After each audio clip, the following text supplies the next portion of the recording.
ஆஸ்திரேலியாவில் விறுவிறுப்பாக நடைபெற்று வர்ற பிக் பாஸ் லீக் T20 தொடர் இறுதிக்கட்டத்தை எட்டியிருக்கு. சிட்னி சிக்ஸர்ஸ் அணிக்காக விளையாடி வந்த பாகிஸ்தானோட நட்சத்திர வீரரான பாபர் அசாம் திடீர்னு விலகி இருக்கிறாரு. சிட்னி சிக்ஸர்ஸ் அணியில் விளையாடி வந்த பாபர் அசாமுக்கும் அதே அணியில் மூத்த வீரரான ஆஸ்திரேலியாவோட ஸ்டீவ் ஸ்மித்துக்கும் இடையில சுமூகமான உறவு நீடிக்கல அப்படிங்கிறது தெரிஞ்சுது. சமீபத்தில் போட்டியின் போது மைதானத்தில் பாபர் அசாம் அவமானப்படுத்தப்பட்டதாகவும் இது குறித்து அவர் சக வீரர்கள்கிட்ட வருத்தம் தெரிவித்ததாகவும் தகவல் வெளியாச்சு. உலகத்தரம் வாய்ந்த இரு முன்னணி வீரர்களுக்கு இடையே நிலவிய இந்த பனிப்போர் கிரிக்கெட் வட்டாரத்தில் பெரும் விவாதத்தை ஏற்படுத்தியிருக்கு. இந்த நிலையில தான் பாபர் அசாம் தொடர்லேருந்து விலகுவதா சிட்னி சிக்ஸர்ஸ் நிர்வாகம் அறிவிச்சிருக்காங்க.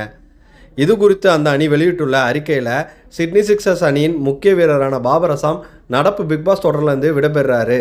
T20 தொடர் உலகக்கோப்பைக்காக பாகிஸ்தான் அணியில் இணைந்து தீவிரமாக பயிற்சி மேற்கொள்ள இருப்பதாகவும் இதனால தான் இந்த முடிவு எடுக்கப்பட்டதற்காகவும் தெரிவிச்சிருக்கு. உலகக்கோப்பை முன்னேற்பாடுகளை காரணம் காட்டி நிர்வாகம் அறிக்கை வெளியிட்டிருந்தாலும் ஸ்மித்துடனான மோதல் போக்கினால தான் அவர் பாதியிலே வெளியிருக்காருன்னு ஒரு தரப்பினர் சொல்லிட்டு வராங்க.